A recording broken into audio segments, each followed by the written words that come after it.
Hey, you got those new sticky Dunlops on. Yeah, they're supposed to be pretty cool. They as sticky as they say? That's why I got them.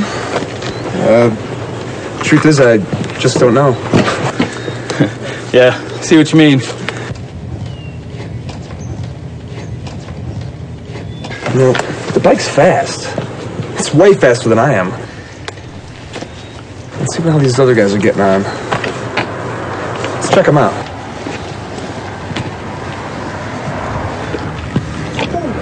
Whoa.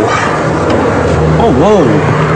Now, this guy's brave. He can really lean it over. Hey, look at those foot pegs all ground away. Jeez. And that tire.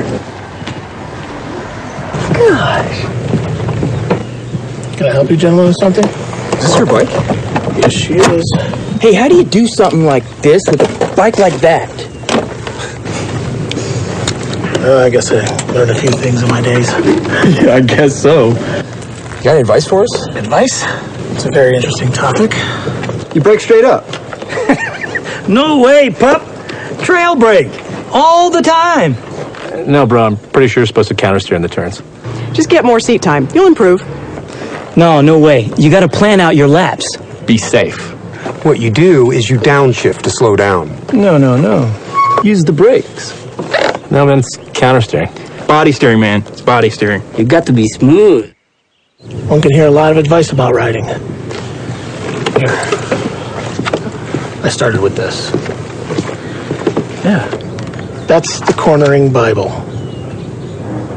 Go ahead and read it for a week. And go ahead and bring it back to me. Wow, thanks. No problem. Take it easy, guys. Thanks, you too. Hey, see you around.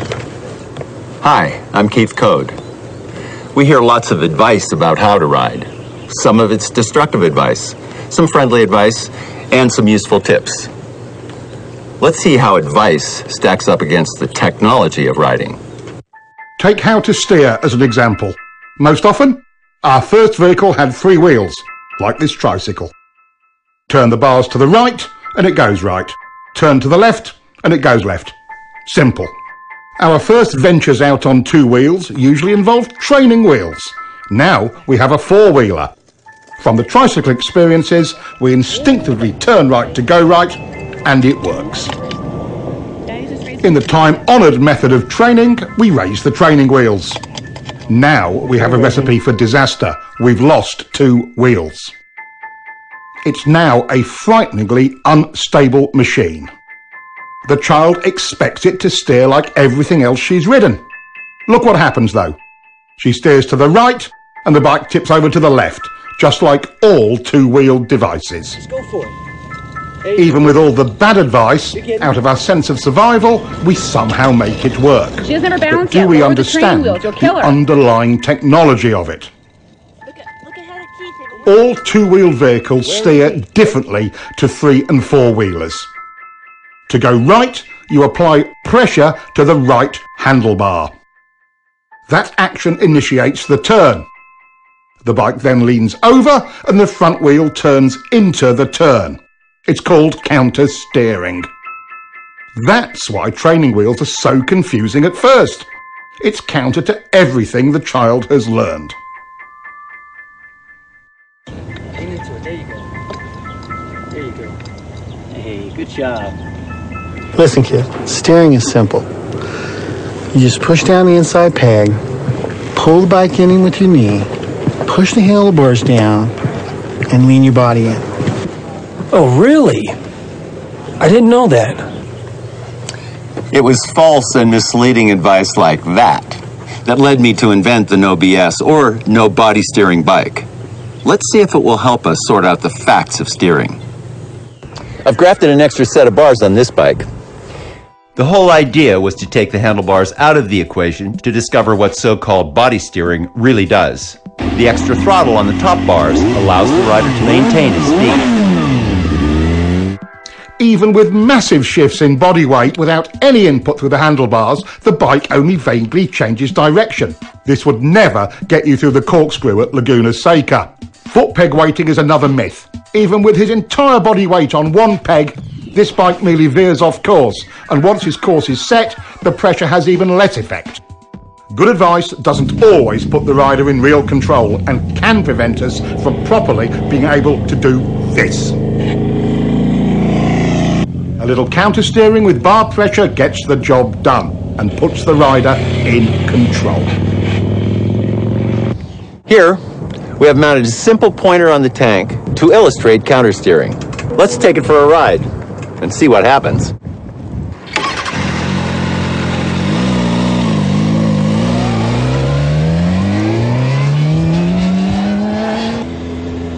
See how the pointer shows the bars moving first to the left and then right, and vice versa? This is counter-steering. It's the only way to accurately steer a motorcycle. It really is simple. Just press on the bar and the bike responds instantly. That's all you do, and it works all the time, every time, even with only one finger.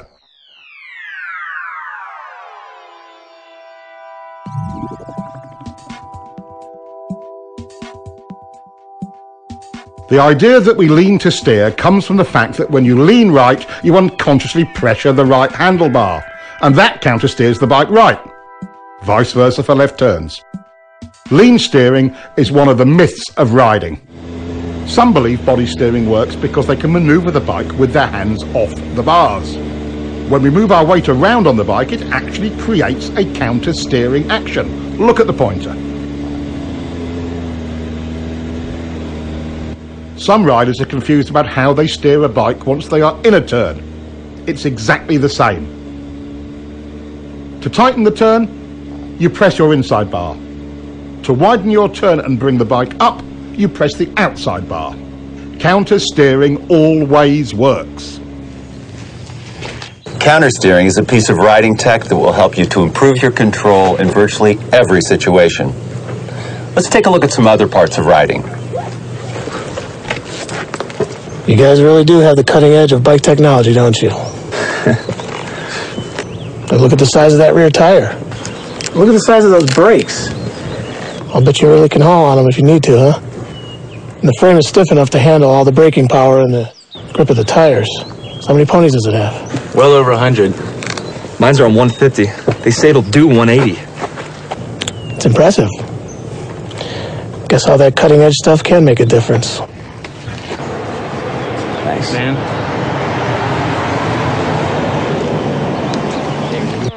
But sometimes the cutting edge cuts the rider. What's needed is the riding technology to match the machine's technology. After over a century of development, motorcycles are truly precision cornering machines. But that doesn't eliminate rider error. What stops most riders from being able to use all of that potential?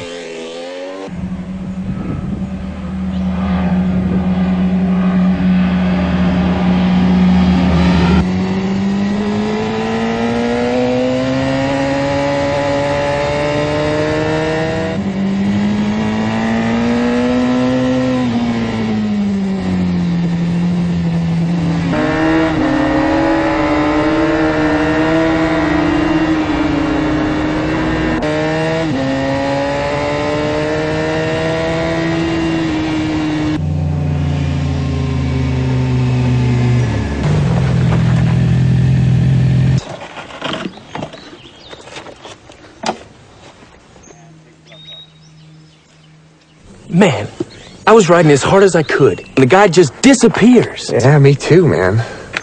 Hey, is there anything in that Twist 2 book he gave us about riding harder?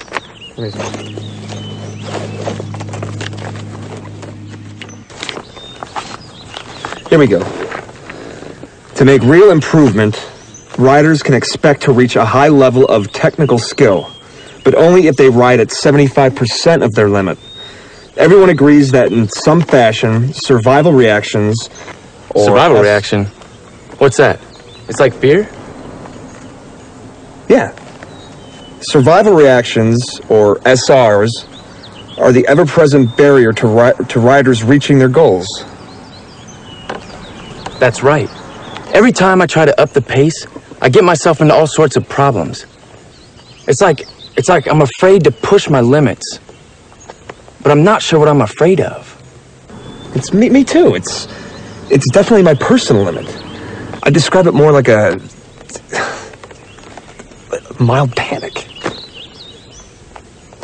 Oh, let's ride. Let's see if we can get out. Where's my key? Where's my key? What do you mean? I never took it out. It's not here. Look in the bag.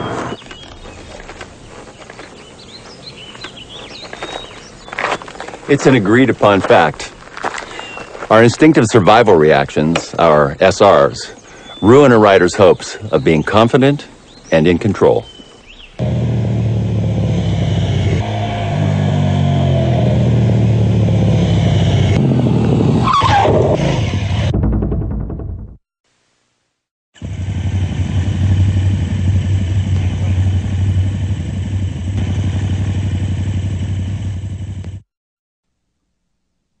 In riding, there are 8 distinct so-called survival reactions, or SRs, and we can see all of them in this one incident.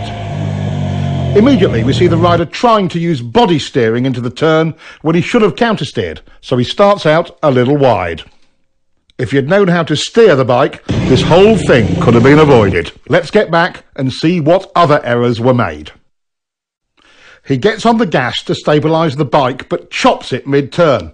The bike stands up a bit, and that's SR number 1, chopping the gas from panic. Now he's counterleaning against the angle of the bike.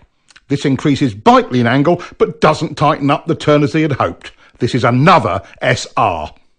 Now the bike is unstable and running wide, so he tightens his grip on the bars, our most common SR. None of this helped. He's running wide and panics. He's looking everywhere but where he should be. Around the turn. This is visual panic. He target locks on the very thing he doesn't want to hit. An SR? You bet. In a panic, we go where we look. He's steering directly towards the log where his attention is locked.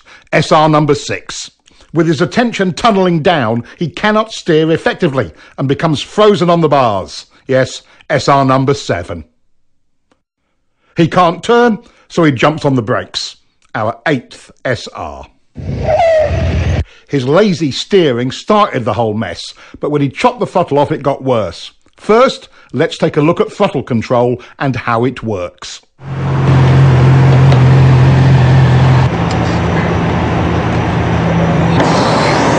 How'd you feel? My bike felt terrible on those turns back there. How was yours? Not too bad, but I didn't have as much grip as I'd like. The roads must have been really slippery. I think I need to play around with the suspension a little bit. You know how to do that? Yeah, but not enough. Hey, are there any suspension settings in that twist of the wrist 2 book that guy gave us? Hold on. It says here that understanding the performance specifications of your bike is one step in reducing throttle control survival reactions that detract from your riding. Sounds about right. But what does that mean?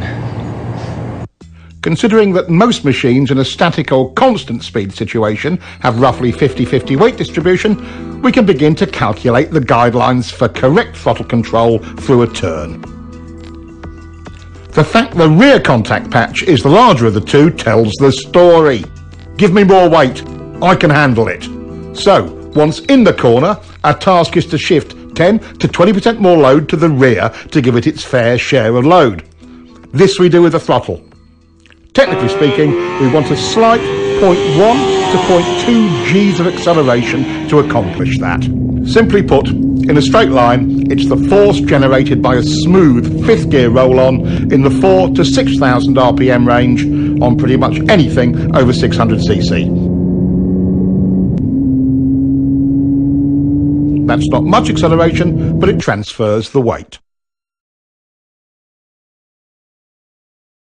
Whatever the RPM range, we must maintain the weight transfer by continuing our throttle roll-on. Throttle control rule number 1. Once the throttle is cracked open, it is rolled on evenly, smoothly and continuously throughout the remainder of the turn. This is not just a racing technique. It applies to all corners on all motorcycles.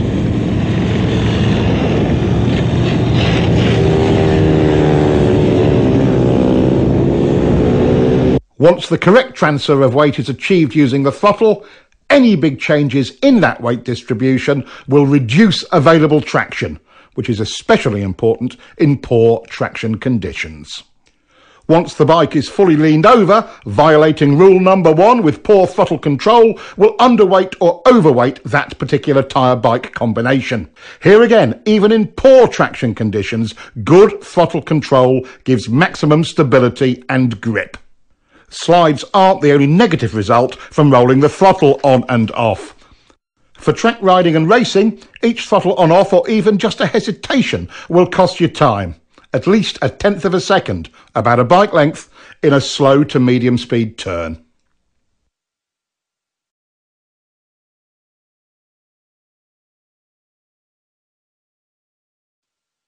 In higher speed turns, the same throttle error will cost you even more. The effects of wind drag are substantial at higher speeds.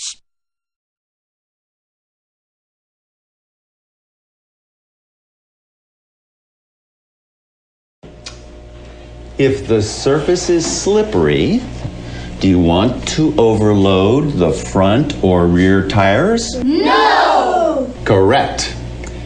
If you're rough or inconsistent with your throttle control, will it reduce traction? Yes! Exactly. If you have good throttle control, will the weight be distributed properly on both the front and rear tire? Yes! Exactly. Now, what is throttle control rule number 1? Once the throttle is cracked open, it is rolled on evenly, smoothly, and constantly throughout the remainder of the turn. Good. Now, repeat that to yourself 1,000 times. Once the throttle is cracked open, it is rolled. This rider is late on the gas and gets very hard sudden acceleration out of the turn. This rider is trying for good throttle control and has nice clean roll on, not the same fierce acceleration as the first guy. But what is the actual result in exit speed? Let's look at the radar. A huge difference. There are 2 circumstances under which you may violate throttle control rule number 1. Let's take the point where you are bringing the bike up for the drive out of the corner as the first one. As the bike is brought up towards vertical, we can be more aggressive with the throttle. At some point, you can pin it. Coordinating your throttle roll-on with bringing up the bike is how to maximize your drive off of any corner on any size bike.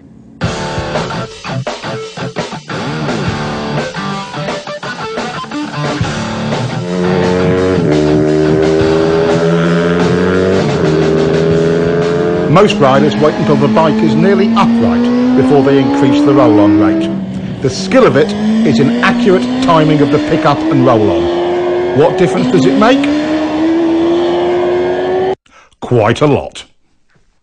The second exception to throttle control rule number 1 is traction control. Riders can be far more aggressive with mid-corner and exit throttle. Double apex turns are the other exception to the throttle control rule. Since you're actually dealing with 2 turns, it's okay to roll off or stop the roll on between the 2.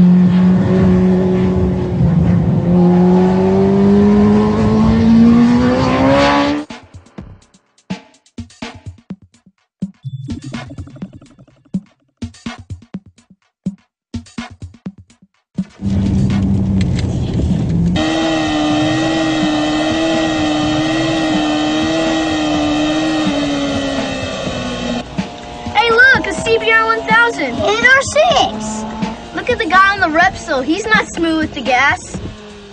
I bet his wrist hurt.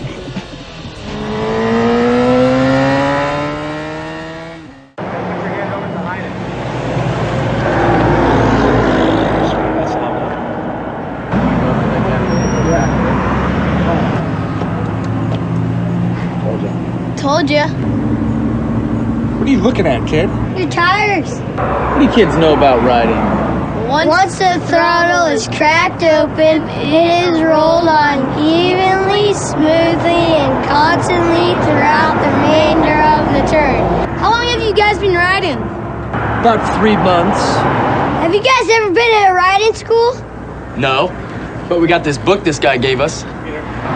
Yeah, just keep reading it. Come on, boys. It's time to go.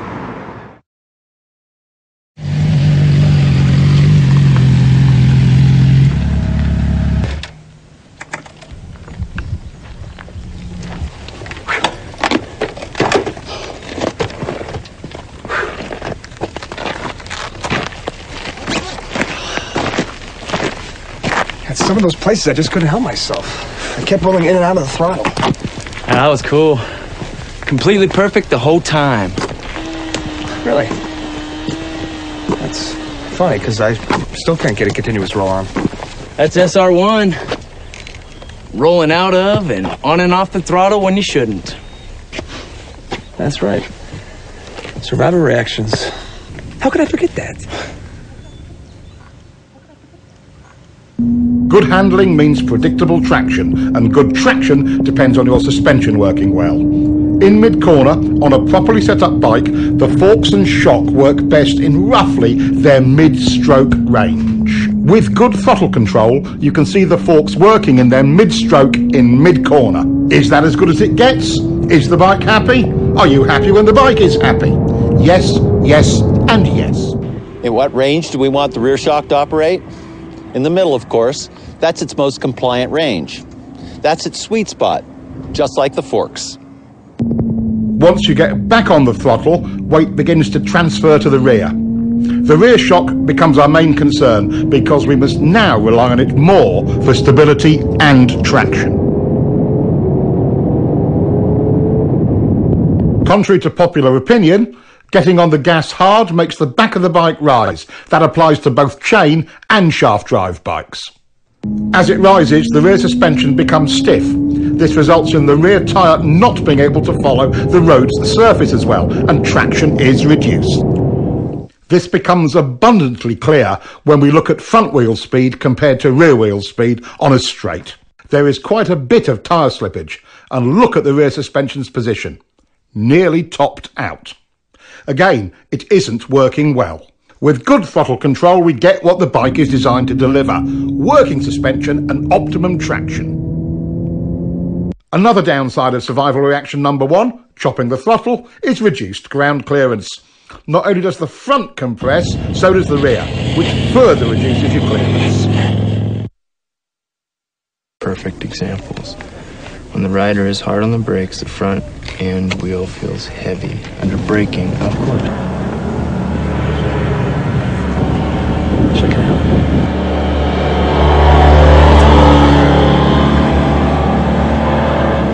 Man, he is smooth. Good throttle control allows the suspension to work properly, and the bike is smooth. Let's see if we can catch him. Our new riders might have grasped the idea of good throttle control, but they certainly haven't mastered it yet.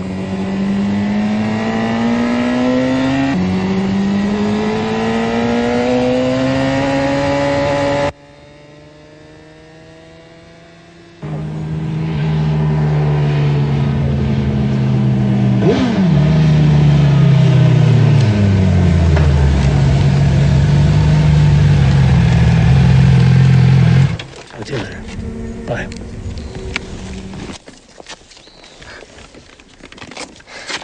I figured you guys would come this way. Well, we figured out why you're so smooth.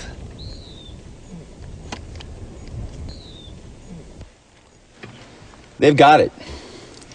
Your forks, shock, and suspension settings create the potential for good handling.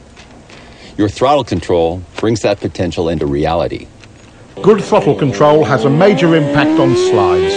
In controlled slides like these, good throttle control maintains stability. In unwanted or unexpected slides, chopping it makes it worse. Watch this. Good throttle control in reverse can save you from the high side. His smooth roll-off works much better. Practice your roll-off as often as your roll-on. When the time comes, it could make all the difference. Without getting into anything really nasty, like oil on the road, what are the usual conditions that activate our off-the-gas SRs? How about some of these? Water and sand are two big concerns for most riders. While you must not be aggressive with the throttle in situations like this, you certainly don't want to chop it either. What is your best bet if it's really slippery? Well, pick it up as best you can. The less lean angle, the better.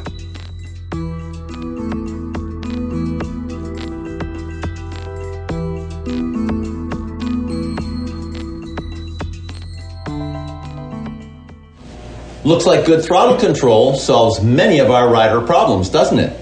Yes. There are many factors that affect what line a rider may take through a turn, and we'll explore that later. The point we want to make now is this: no matter what line you take, high, low, middle, whatever, good throttle control is the gauge by which you can judge it.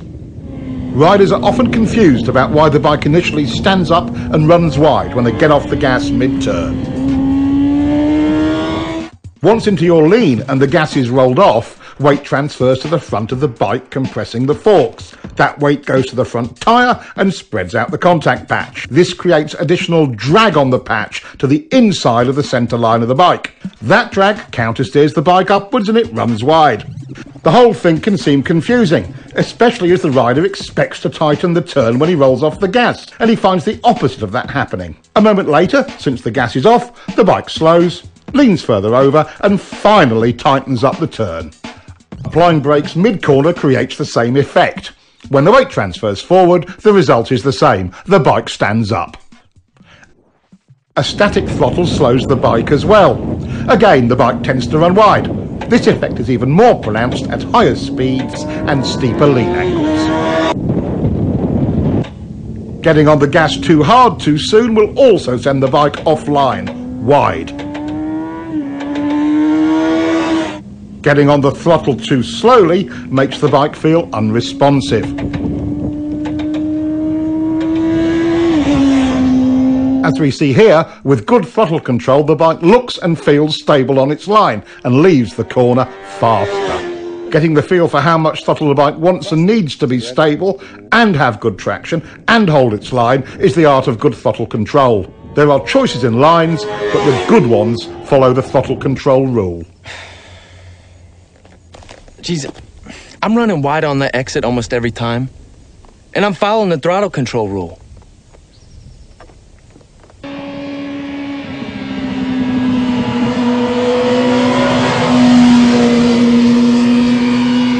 It doesn't make any sense.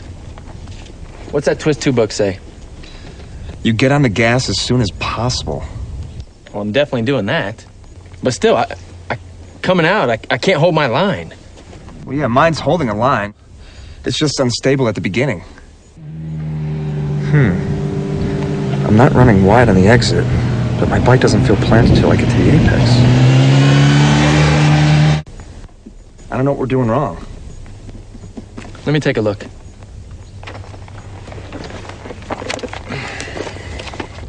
Aha, here we go. To meet the throttle control standard, steering is completed before you get it on. This doesn't mean at the apex, right before or just after, or at any particular part of the turn. It means as soon as possible once the steering is completed. I never thought of that. See, I was told you have to wait until you get to the apex. I've been scared to get it on before that. Let's look at all 6 of the off-the-gas results and see why it's so important to follow the throttle control rule and get back to the gas as soon as possible once the bike is turned. Weight transfers forward, changing our available traction. We've lost our suspension's mid-stroke sweet spot. The bike will tend to overreact to rough pavement and can become a bit twitchy. By creating some instability, the bike initially tends to run wide. As we saw before, we lose ground clearance on both ends of the bike. And lastly, the bike slows down. These are the 6 results you get from waiting too long to get back on the throttle. Getting back on the gas as early as possible solves all of these. The bike becomes planted and predictable, but can you get on the gas too early? This rider got greedy with the throttle way too early, but the solution was correct. Roll off, reduce speed, repoint the bike, and then roll back on. To add lean and throttle at this point of the turn is a common cause of crashes. But this is the way it really should be done.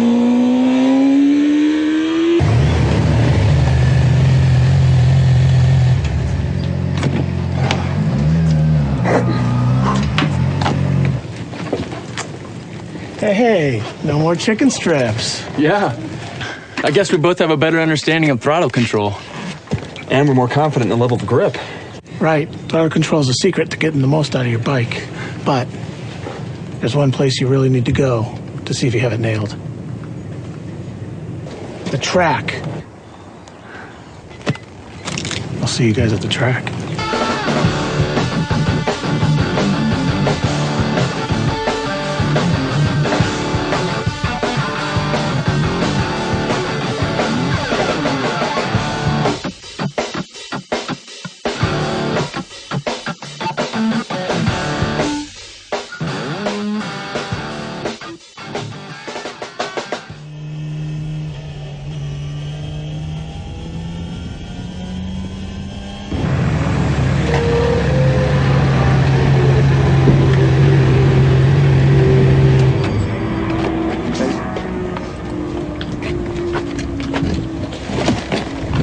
I stayed with you all the way to that fast turn. Man, you just pulled away like a train.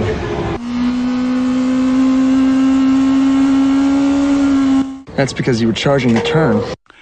Charging turns is a common rider error. Being fearless with the speed and brakes coming in often adversely affects entry and mid-turn throttle. That was a mistake.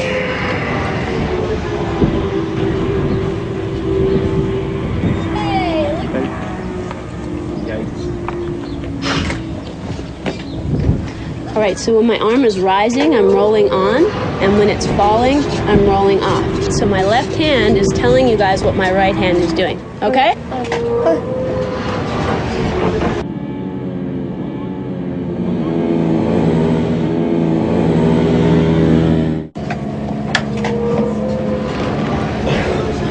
I got it on that first turn.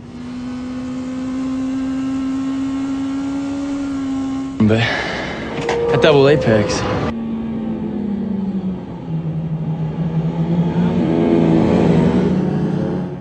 Well, man, you're still charging the turns. Yeah, you're right.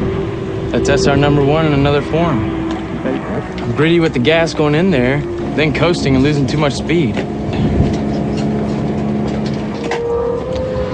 Charging your turns just masks your sense of speed. Let's take a look.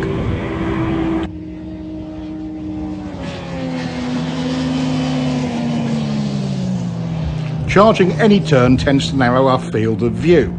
When we lose our reference points, it affects our sense of speed. This is one of our SRs. Our new rider is still charging corners and chopping the gas. That will cost him turn entry speed and a clean early roll-on.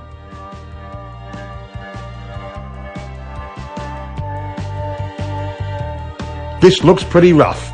Even in slow speed situations, the throttle is our friend. Nothing else will stabilise the bike. Once you've mastered your throttle control SRs, you have taken a giant step towards control over the bike and confidence in yourself at any speed.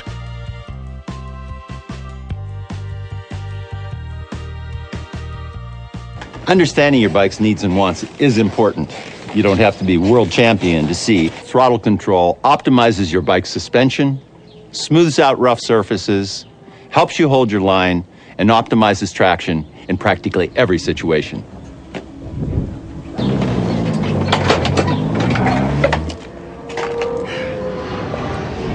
Man, this track riding is really hard work.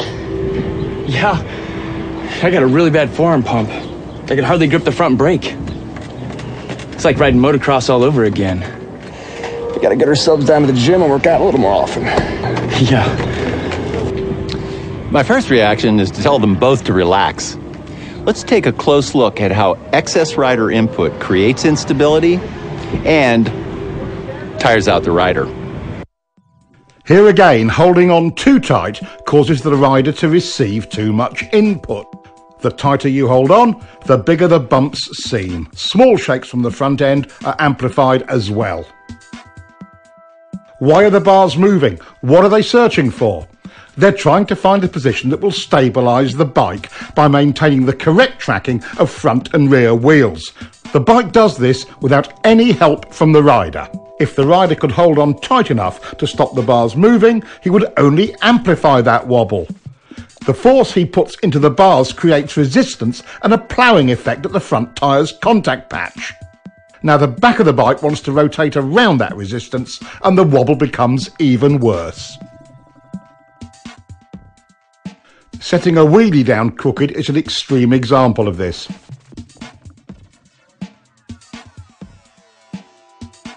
Let's look again.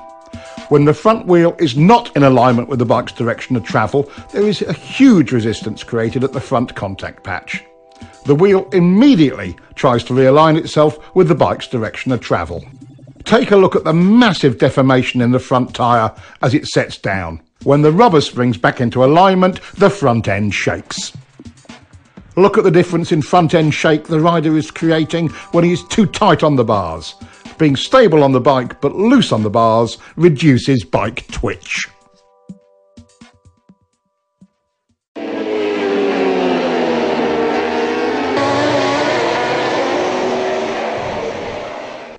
Holding on too tight transfers engine and road vibration to your hands and arms, tiring them out and making them numb. This in turn causes you to hold on even tighter. This same elevated level of feedback can, again, easily distort your sense of speed. When the rider responds by tightening up on the bars, it gets worse. This is SR number 2 once again, tightening on the bars. Over poor surface conditions, a rider who tenses his back gets out of harmony with his bike and will tend to bounce in the saddle. This causes extra suspension action. Your legs are a terrific help to your bike's suspension in these situations. Riding light in the saddle using your legs with a loose and slightly arched back helps enormously. Most riders become anxious about being blown around by other vehicles or the wind and tighten on the bars. As the upper body is buffeted by the wind, the bike is being steered by the wind. Ride loose like this and the wind's effect on the bike is reduced. Other key rider jobs are similarly affected by holding on too tight. Being stiff on the bike while riding through bumpy turns tends to turn the throttle on and off. Suspension and traction are affected because good throttle control is not maintained. Riding loose solves this.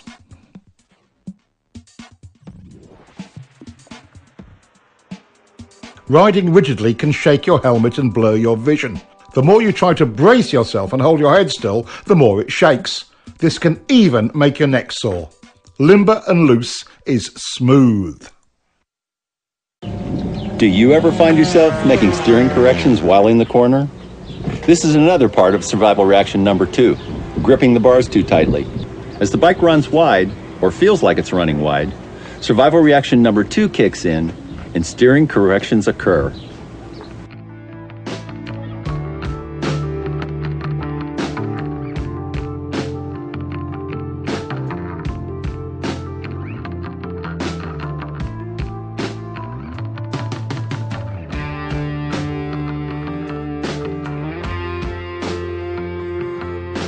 This all makes the bike more unstable and it runs wide in the corner. How much actual bar pressure is needed to hold your line? As you can see, with good throttle control, none. Check this out.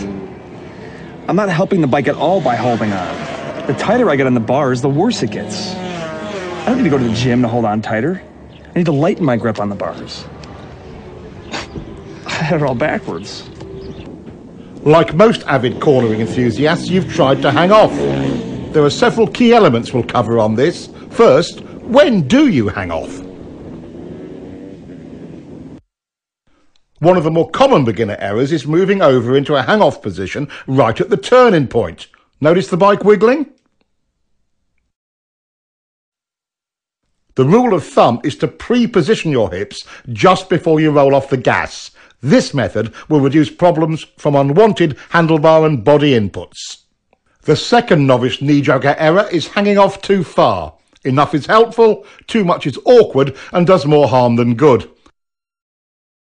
Notice how stiff the rider is when off too far.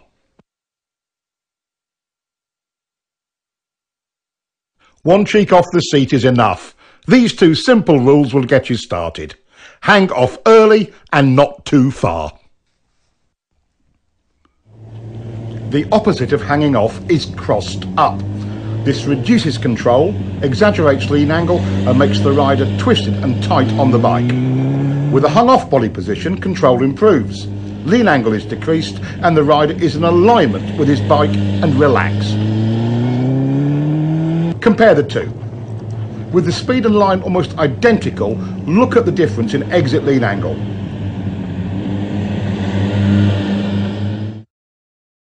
Less lean equals more throttle and better drive. Now let's compare straight up riding with hanging off and see if there is a difference. Here he is riding straight up. Once again, at nearly identical speed and line, there is a measurable difference in lean. Body position on the bike can positively or negatively affect your riding. He could have gotten over sooner for this corner. Getting over before turning, he's smooth as silk entering the turn. Both errors here, moving over while turning, and he's off too far. The problem is compounded when you lose connection with the bike. He's remedied that. Now back up a bit. There he goes. His arms can now be loose and relaxed. When the whole body position and turn entry package is done right, it affords a rider the maximum of control with the absolute minimum of effort. Here's another view of a clean, loose run through a turn. The human machine works this way. When the lower body is unstable, we must rely on our arms and torso for support. Once the lower body is stable, we are at liberty to relax the torso and get great body position. Notice how much lower he can go without tension. Let's look at the difference between his moves on the bike when disconnected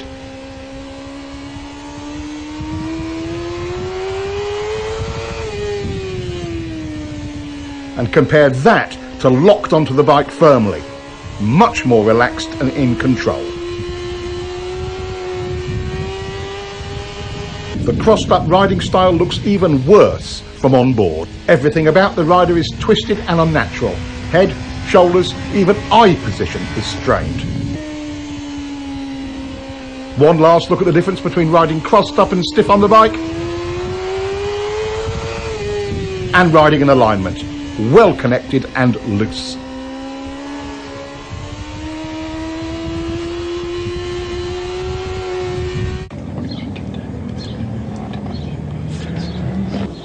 It's easy to see how we can create instability with the bike. What design features do sport and sport touring bikes have to help prevent that? Why do sport bikes even look the way they do? High-backed seats anchor the rider more firmly, reducing the need to hang on by grabbing the bars too tightly. Large tanks help provide a better perch on the bike. Some riders use it for elbow or forearm rest during cornering. They can also provide a resting place for the upper torso. Knee cutouts on the tank's side provide a more stable way to hold on, allowing the rider to use the bars less. Rear set foot pegs are really important. They give the rider a more stable perch for moving around on and steering the bike. If this bike had cruiser pegs like this, it would be unrideable. In fast turns, trying to anchor yourself firmly on the bike requires something to hold on to. Unfortunately, the inside bar is the handiest thing, resulting in the rider pulling on it. This makes the bike go to the outside of the turn because you are counter steering. Gripping the bike with one or both legs eliminates this problem. Resting an elbow on the tank can help. The hanging off style can have another unfavourable side effect. By pulling yourself from one side of the bike to the other using the bars, you will make the bike wiggle. Anchoring yourself firmly on the bike and using your legs to move reduces unwanted handlebar input and avoids the problem. Is a motorcycle truly out of control when it's sliding? How do you save it when the front or rear tyre gives up traction? Why don't the fast guys always crash when their bikes slide? While wiggles and shakes are distracting, there is a far more dramatic and deadly result from survival reaction number 2. That's being too tight on the bike. This is the stable position for a front wheel during a slide. What would happen if the rider resisted this movement? When you counter the front end's natural attempt to stabilise the bike, you create resistance at the front contact patch, making the slide worse, and turning into high sides like this.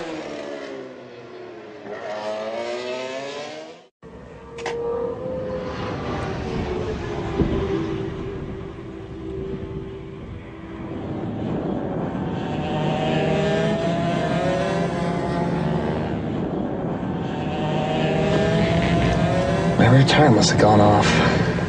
It's sliding in turn 3. Problems? I didn't know you were out here. Yeah, sliding in turn 3. How's your throttle control through turn 3? Really good. I've already worked that out. Do you have any arm pump? Yeah, now that you mention it, I think I do. Well, being tight on the bike can start little slides before you get anywhere near the limits of traction. Really? It's not the tire? Well, can you ride it just to see? Sure. Always wanted to ride one of these.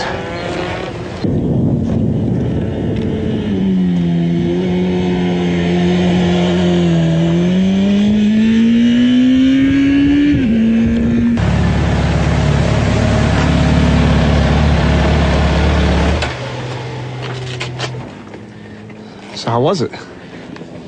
Oh, the bike's great. Thanks for the ride.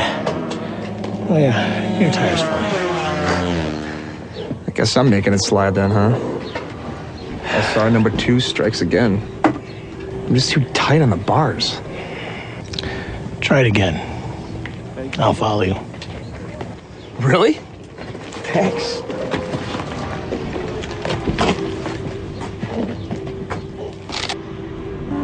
While he may not be really fast yet, our new rider is making real progress.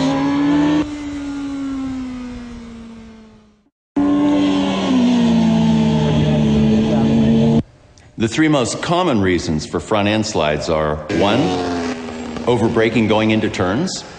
2, from overloading the front tire. This is called pushing the front end. The standard solution to a pushing front end is getting back on the gas. And 3, from slippery surfaces. Fighting the front will make you crash. Letting the bike do its own thing, relaxed on the bars, is the right choice. You are dangerous to yourself to the degree you let this survival reaction number 2 grip you in its claws. Take control by doing nothing. Let the bike stabilize itself. I'm getting a lot of head shake over turn 6. I think it's my shock or forks. Guess it could be a bad tire. Does it happen every lap? Yeah. No, maybe once every 2 or 3 laps at first. And then it did it every lap. I had to pull in. See, here it says bikes don't do anything every few laps. Only riders do. So I bet if you loosen up on the bars, it'll stop. Yeah, I think you're right. You know?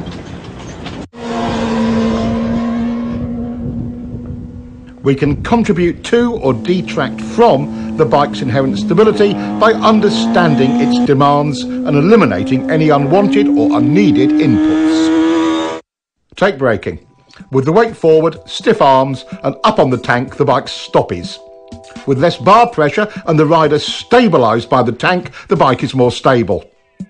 Back in the seat with loose arms gives controlled braking. Even with severe lock-up, control is much improved. An all too common error is twisting to the inside of the bike. He's trying to gain stability but creates tension. Even if you don't hang off the bike, stabilising your body is still important. Gripping the tank with one or both of your knees as you go into and through the turn is simple and efficient. The more firmly you anchor yourself, the easier it is to relax your torso and arms. For mid-corner, suspension is set up for a given amount of weight fore and aft. The bike cannot compensate for you moving around on it. As we've covered already, get into your fore and aft position on the seat early and stay there.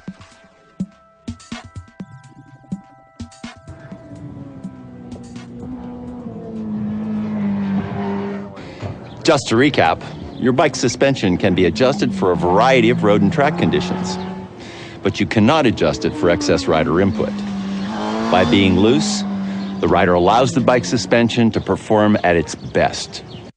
The main points of rider input are: hanging off too late creates instability. Get over early.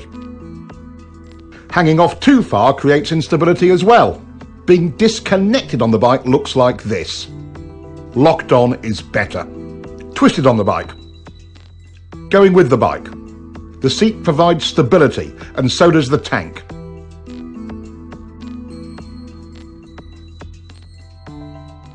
Use your pegs. Riding stiff. Riding loose. Using the bars to hold on. Using the tank.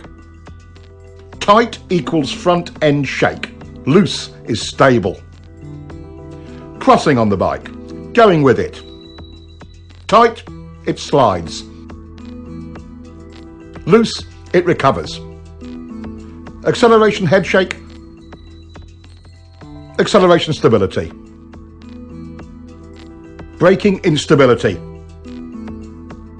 Locked on in the seat gives good braking stability. Yep. All those things have happened to me. Yeah, you should just let the bike do the work. I'm causing my own handling problems and making myself tired. Stabilising the bike is the rider's goal in any corner. Throttle error or entering a corner too fast are two of our known enemies in getting that result.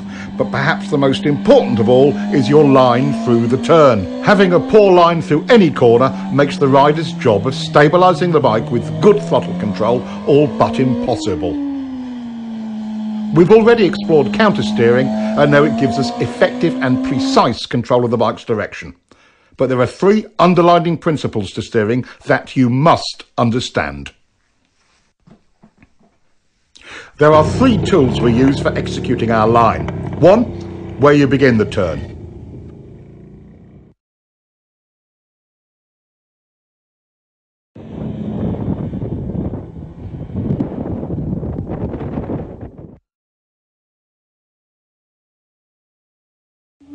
Two, how quickly you flick the bike over.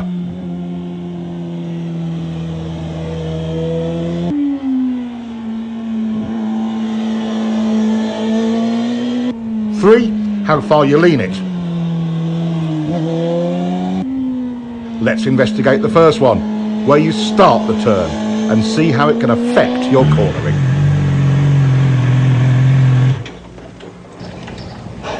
Hey, you're doing good, huh? That's getting better. Looks like it. I'm getting a feel for throttle control, but it's inconsistent. One lap I'm good, the next I'm stalled on the gas in the same turn. I know what you mean. My line changes from lap to lap, so I don't always have the confidence to keep rolling it on.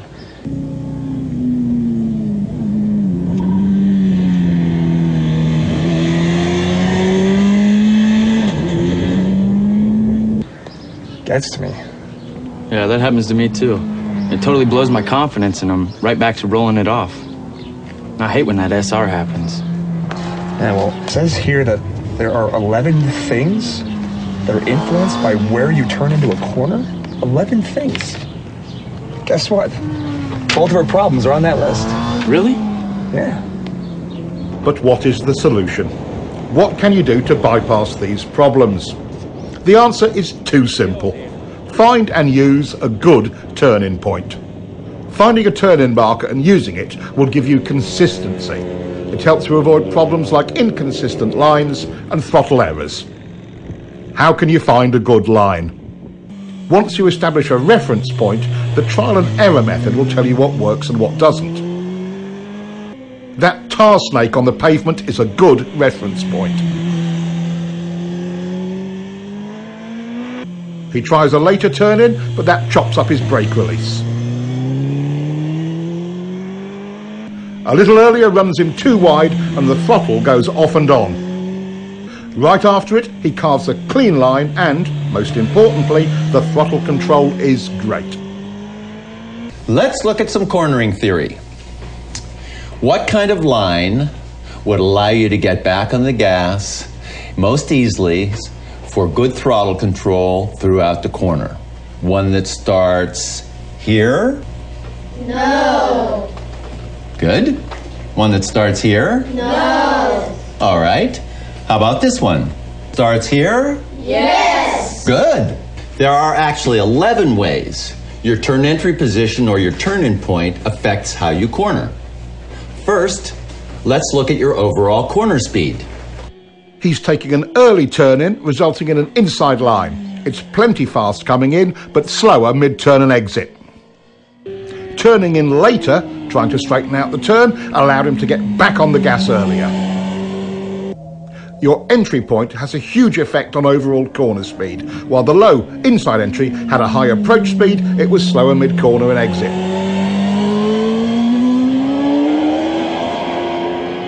The higher outside turn entry allows him to point the bike more towards the exit. Even before mid-corner, he's back on the gas. Now let's look at how entry point affects braking. Your beginning and ending brake points are both modified by where you start your turn. On the low inside line, you're leaned over longer and brake pressure is critical because it's easy to lock up the front wheel.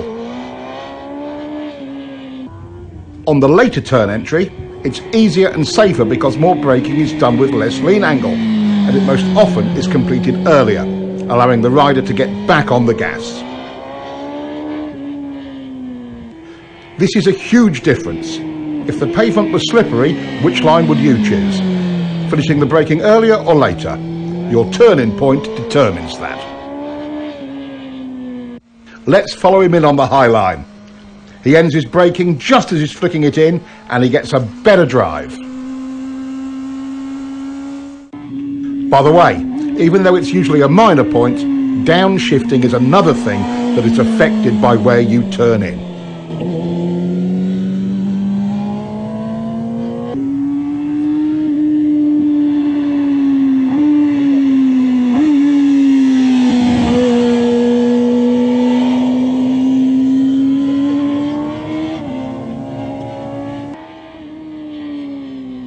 Of the key tools of turning, one is how quickly you can get the bike over.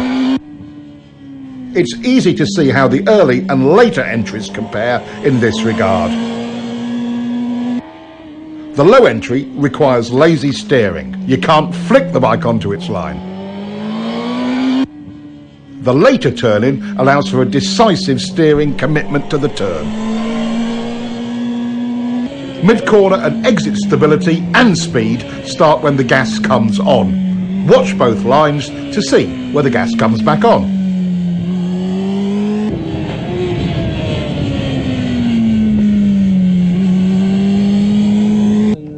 Our later entry rider was able to get back on the gas 37 feet earlier. That's 5 bike lengths. Earlier on the gas means stability through more of the corner. Your turn-in position has an enormous effect on that. That's 6 points so far. A good drive off the turn is number 7. Low line entry checks your drive because number 8 on the list, lean angle, also comes into play. You were leaned over further and longer from a low line entry.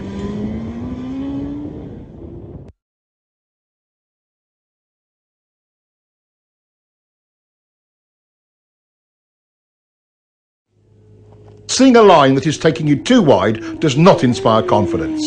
Seeing one that points you further up the road does.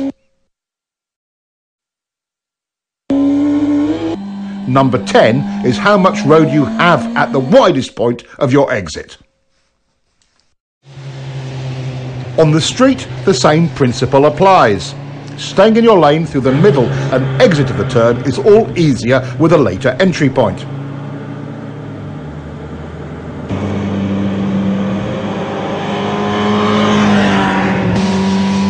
This helps reduce panic and provides riders with a greater margin of error in regard to oncoming traffic. The 11th and final aspect that is affected by our turn point is mid-corner lean angle correction. While they may seem like a fact of life, they're a common rider error that results from this same tech point: early turn entry.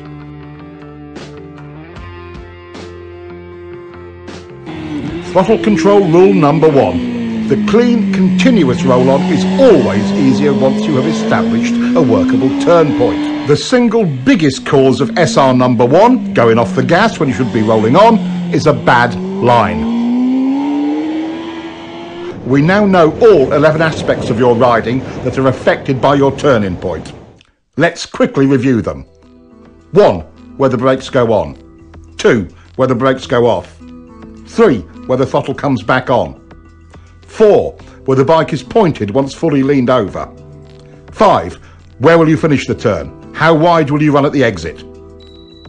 6. Where will you downshift? 7. How much lean angle will you use? 8. How many, if any, steering corrections will you make? 9. How quickly or slowly will you have to steer the bike?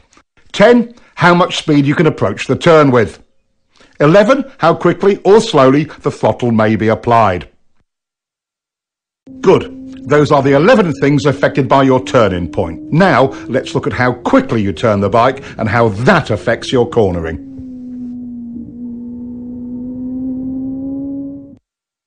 How quickly do you need to turn?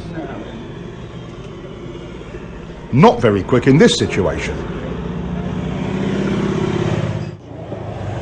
It would be silly to quick flick the bike when you don't need to.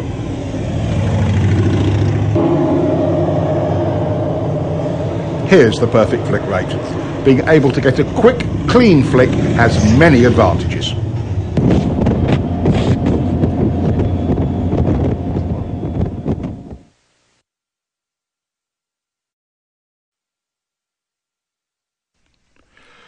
How does the rate you flick the bike affect your line in any series of corners, like these S's?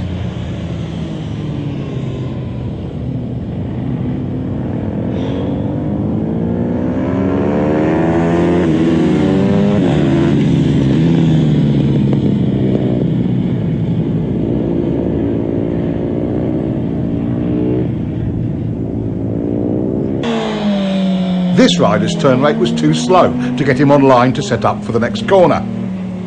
This rider makes the same approach, starts his turn at the same place and is running the same speed and with a quicker flick. His setup for the next turn is a perfect line and it will work exactly the same way for you.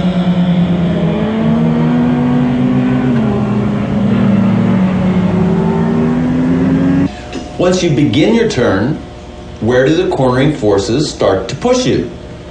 Outside or wide in the turn.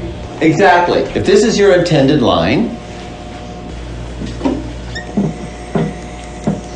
and you're lazy bringing the bike over, where will you go? Outside or wide in the turn. So, if you flick the bike a little quicker, would it get on that line?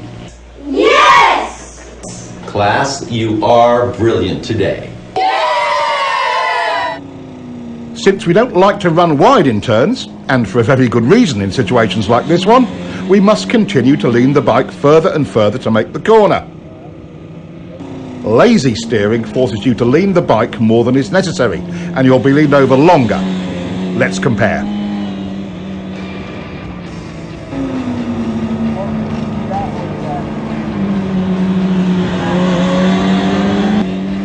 The quicker flick brings the bike onto the desired line. No extra lean needed. Look how much space he has on the outside of the turn. That would come in handy on the street, in an emergency, or on the track for speed.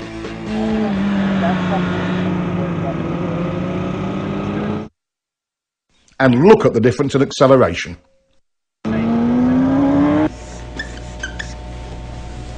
What are the immediate benefits of getting the bike turned quicker? More control. Yes, that's true. But why do we have more control and confidence? Earlier in the gas, better throttle control. And better traction. It's not leaned over as long. More choices on your lines. You get on your line earlier. Less lean angle. I think you've got it.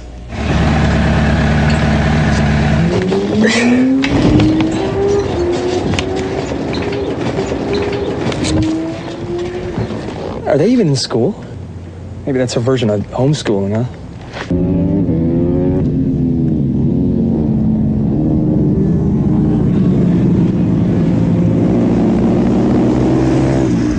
I wish my mom had taken me to the track when I was 10. I'd be a world champion now. Yeah, you're right. The approach speed and turning point for both riders was very similar. So what was the key difference that got this one through and put this one in the dirt?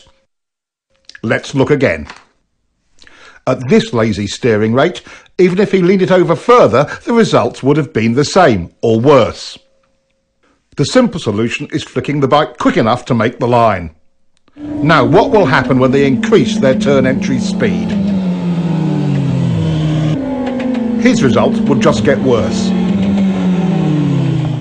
With a higher entry speed than before, this rider still makes his line. It's quite simple. In turns like this, as the speed increases, so must your flick rate. The route to confidence with turn entry speed is nothing more or less than faith in your own ability to get the bike turned quick enough. Okay, we want to be able to turn the bike as quickly as possible for lots of reasons, like accident avoidance, to not run wide in turns or off the road, avoiding being late on the gas and adding excess lean angle.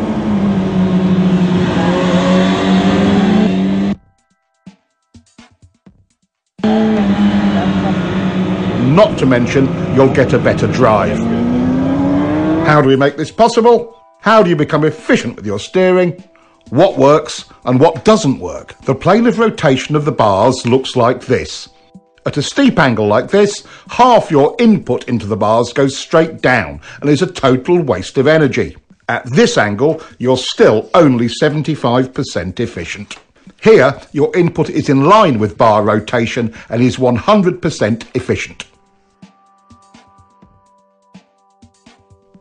This is another great example of how understanding the technology puts you in full control. A simple experiment will tell you if what I say is true or not. Get forward on the bike and position yourself directly over the bars and try to push the bike down into a lean. A lot of effort, but not much happens. All motorcycles work this same way. It's the horizontal rotation of the bars that gets the job done. A huge part of rider confidence is knowing you can quickly turn when you want to or need to. It's not about the kind of bike you ride, it's all about control. Some say flicking the bike too quickly is dangerous or makes the bike unstable. But done correctly, it is clean, smooth and efficient. Any questions about flicking your bike? When can't you lean the bike over quickly? Okay, let's figure it out. Could you quick flick your bike if the pavement were wet or slippery? No! Could you quick flick on a cold tire or cold pavement? No! Could you quick flick with a handful of front brake? No! Could you quick flick with a tire that was brand new or not scrubbed in? No! You, could you quick flick with totally worn out tires? No! Do you need to quick flick your bike at low speeds? No! Now, do you get the idea? Yes! Our two new riders have come a long way towards understanding how the bike steers and where to turn it. Their confidence to lean the bike more is a direct result of that. Riders who understand this both look and feel in control of their bikes.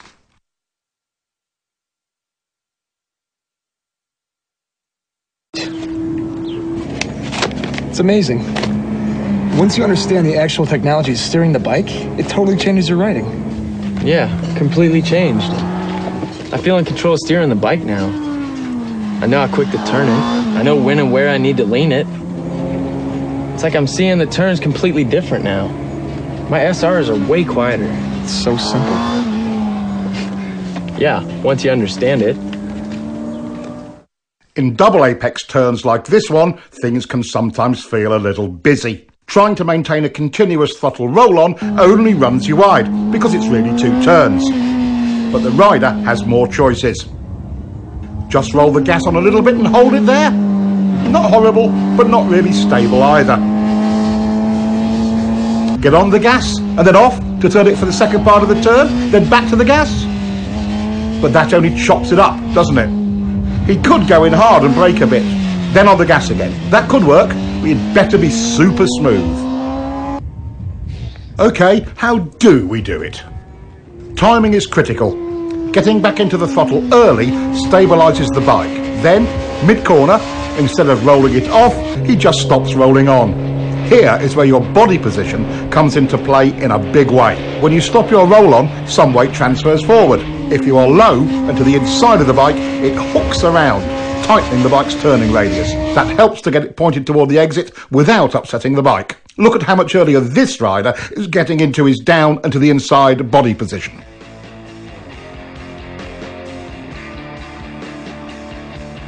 Here we see an average hang-off position.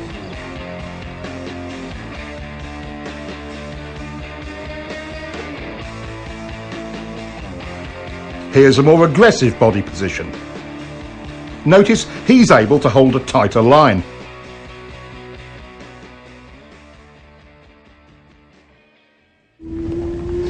Now that's the hook turn technique and can work in almost any cornering situation.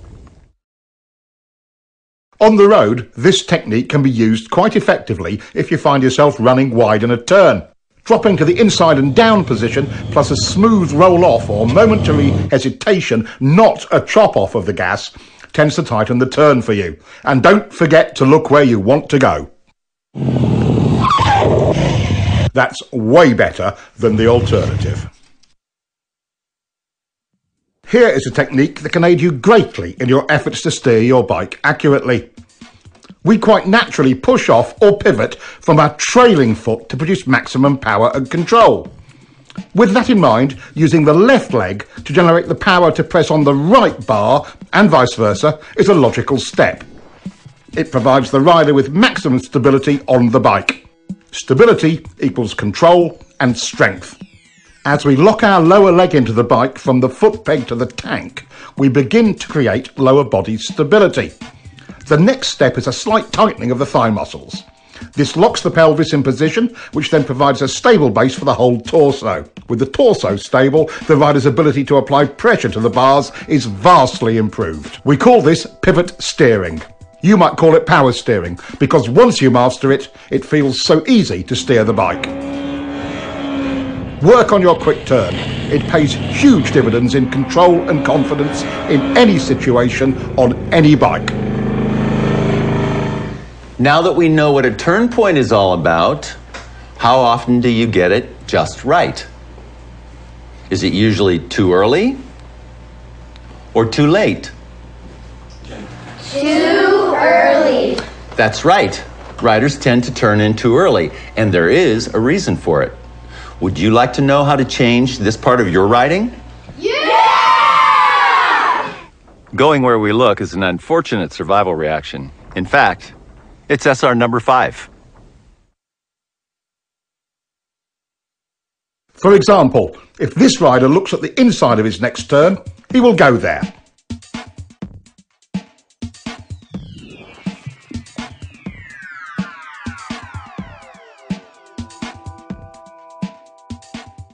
Once our attention becomes fixed on something, we steer towards it. In common parlance, it's called target fixation, and that's what causes riders to take too early an entry into corners, or run wide, like this.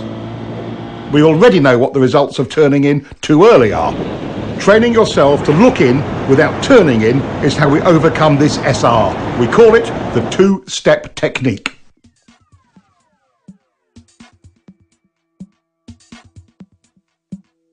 It's also the key to finding a line that doesn't take you in too early, even on unfamiliar roads. Your first step is to estimate a turn-in point on the road ahead. You don't know the road, so you're just establishing a temporary reference point. Step 2 is find your mid-corner position. Where you clip the inside of the turn is your apex. The trick here is looking in to find it without turning the bike in at the same time. Now he looks in, but notice how he is staying wide in the corner. Now, would you be able to see a line from this position? No. Keep looking, but don't turn yet. How about from here? Not yet, but it's getting better. Okay, now you can see your apex clearly. That's exactly where your turn-in point should be. Nothing provides more confidence than knowing you're on a good line, and it does wonders for your throttle control.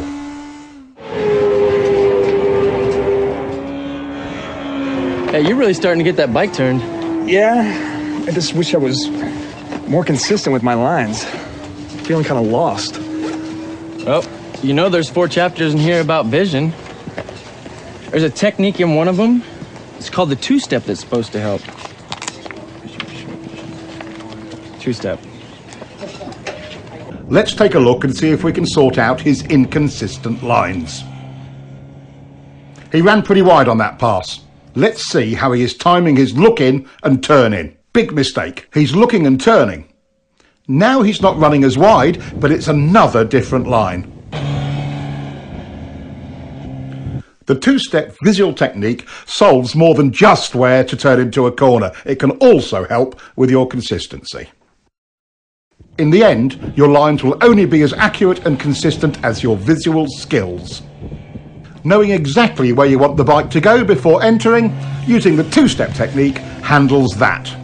Applying the two-step technique allows the rider to gain space and time at the entry of the turn, to apex and pick up his next turn point accurately. Once you truly learn to lead with your head and eyes, you'll be able to enter all corners smoother, more accurately, and, for track riding, usually faster. It's as good as it gets. Using the two-step turn entry technique also helps combat the look-in, go-in early SRs. By training yourself in this technique, you'll always be 2 visual steps ahead in every turn entrance. Wow, what a great technique. I don't feel rushed to the turn point. I mean, at all. No, me neither. Hey, that two-step works. Hard braking can be both confusing and terrifying. No other control action on the bike can produce such dramatic results with so little effort. Most riders' survival reactions run wild under heavy braking. Brake technology has come a long way.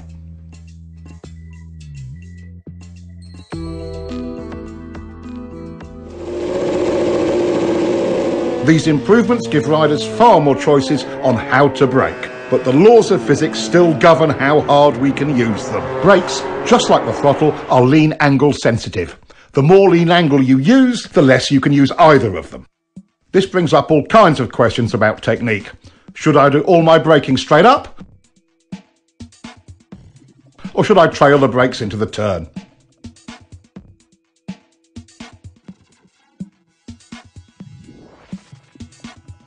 Should I brake easy at first and hard at the end, or the other way round?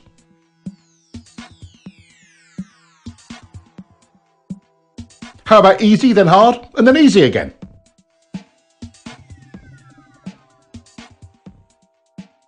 While braking, it's easy to lose sight of the real goal.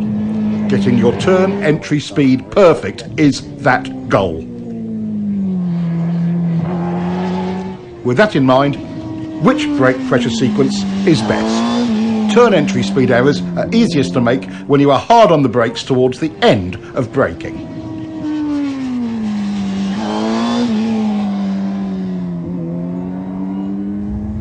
In the fine art of braking, gradually trailing the brake off is the way to accurately find your entry speed.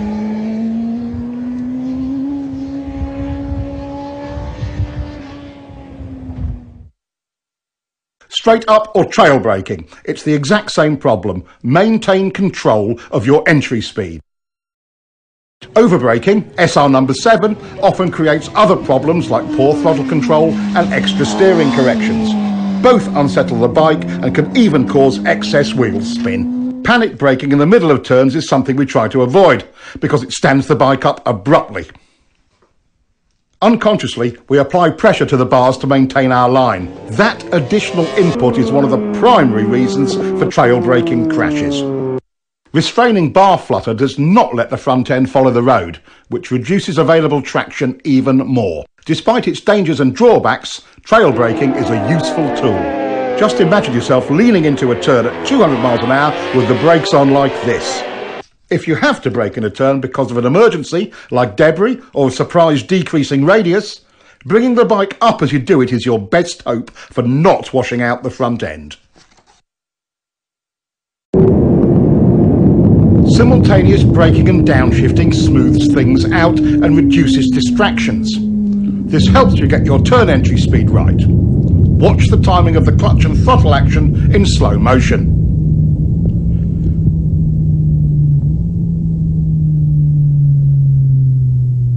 Slipper clutches seem to make this unnecessary, and modern electronics will probably make it an obsolete technique someday. Too bad. It's quite fun when you get it right the old-fashioned way. Riders come up with all sorts of strange variations to solve braking and downshifting. He's downshifting first and braking later. That's unnecessary engine abuse. Use the brake first. Pads are cheap, engines are expensive. Some just downshift and don't bother to use the brakes at all. In some situations, when brakes aren't needed, that's okay. But again, pads are cheap. Letting the clutch out slowly seems to solve it for some riders, but that's just extra wear and tear on the clutch and drivetrain. Here, he's revving the motor, but the clutch release is so slow he loses all the revs from his throttle blip. Many riders use this sloppy method of downshifting. No revs at all and a slow release of the clutch.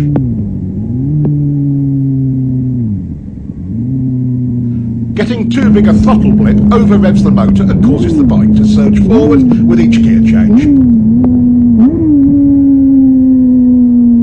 Another common error is over-revving and varying the brake lever pressure from the exaggerated wrist movement. This is choppy and causes the bike to pogo. Too early downshifting uses the engine as a brake and over-revs it. Not revving the bike between shifts and inconsistent brake pressure pogos the bike up and down. Here, he's shifting and easing out the clutch slowly. That takes time and attention.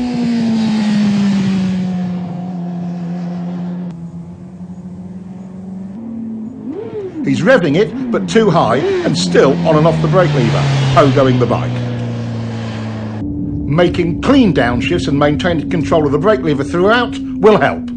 Letting your fingers slide over the brake lever while you control the pressure works really well.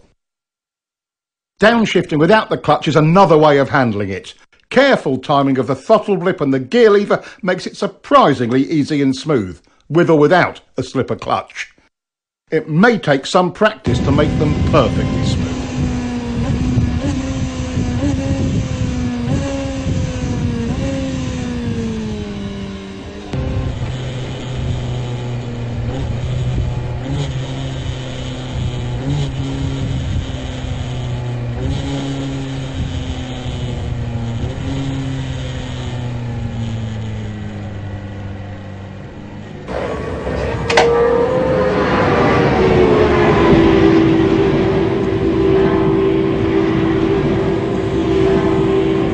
Hey, you guys were looking pretty good out there in the corners. Thanks. You know, we learned a lot from your book. That's great. I'm really glad to hear that. I did notice one thing, though. How do you guys feel about your braking and downshifting? I see. So, clutch in, gas on and off, clutch in, gas on and off, clutch out, clutch in, gas on and off, clutch out, you got it. Clutch in, gas on and off, clutch out. Just a little coordination point, it's really all it is. I can't believe how distracting that used to be. Oh, absolutely. And even after I improved my visual skills, I was still feeling rushed at the turn entries. Well, you know, I guess it's a pretty good example of how little coaching can really help. Oh, man. Traction is the obvious limiting factor on our speed and direction changes. We've explored how throttle control, rider input and surface problems can affect traction. But let's take a closer look. A new rider's perception of traction is a little sketchy. As we gain more experience with traction, our perception improves. There are some classical approaches to understanding traction used by average riders and pros alike. They can give riders a new perspective on tyre grip. It's a classic route to understanding traction. Here's Keith's solution to understanding traction. He calls it the lean and slide bike.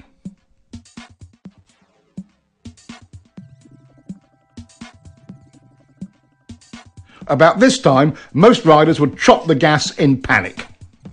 It takes a lot more to lose traction than most riders think, but there are situations you should be aware of.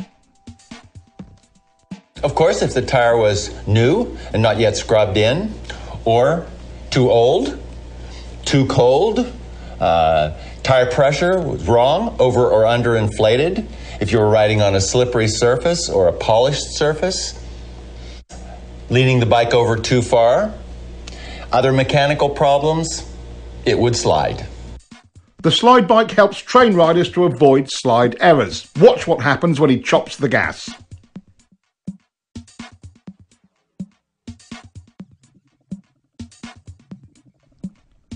As we've already seen, when rolled off, not chopped, it is far less violent.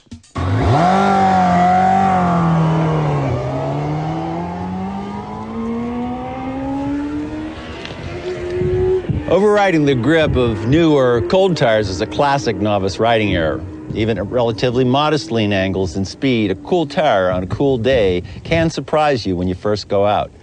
It doesn't take much to slide. Tire grip and temperature are proportional.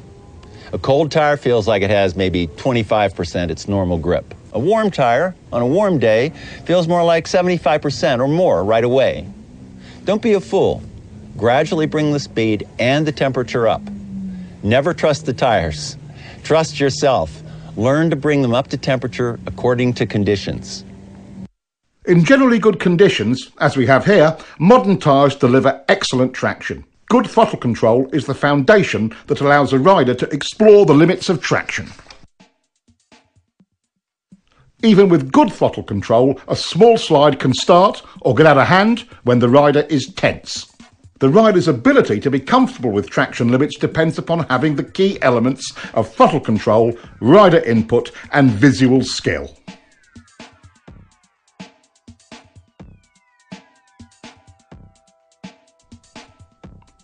Two other aspects of traction are important to understand.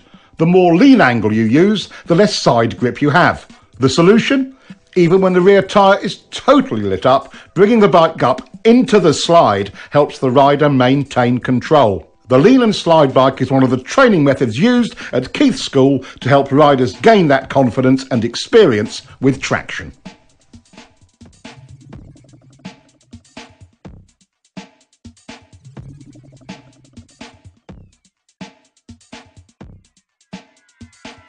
All 7 factors, visual skills, steering, turn points, line, rider input, lean angle and picking up the bike must be under the rider's control for him to be confident with the throttle and with traction.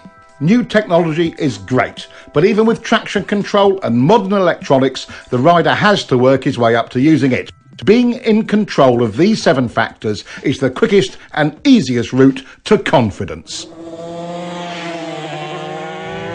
I'm so stoked. This twist tube book really helped my riding out. Totally. Feels like I'm making improvements every ride I take. It's as if there's no limits. You know, I see more ways to apply this information every time I read this. Look how good we could actually get. Oh, hey, Will. How you doing? Hey, you both look pretty good out there. Thanks. Yeah, but after watching you ride, you know, it just makes us want to kick it up a notch. So how'd you do it? I went to school. School? Let me ask you something. What do you do for a living? Well, I'm a doctor. I'm a software engineer. Why? Well, did you wake up one day just knowing how to do your trade? Or did you learn it by going to school? Okay, point taken. So, how do I find a school?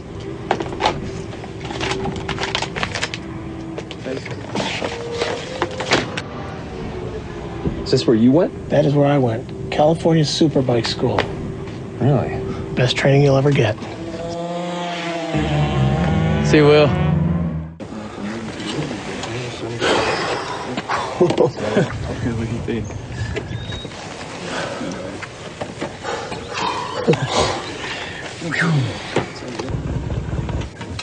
You guys must really push it hard. How do you ride that thing to the edge? I've learned a few things over the years. You got any advice for us? Advice? There's a lot of advice out there, guys. Why don't you get the real tech on riding? We'll lend you this copy of the Cornering Bible. We'll be here next weekend. You can give it to us then. Twist the wrist, too. Wow, thanks a lot, guys. No problem.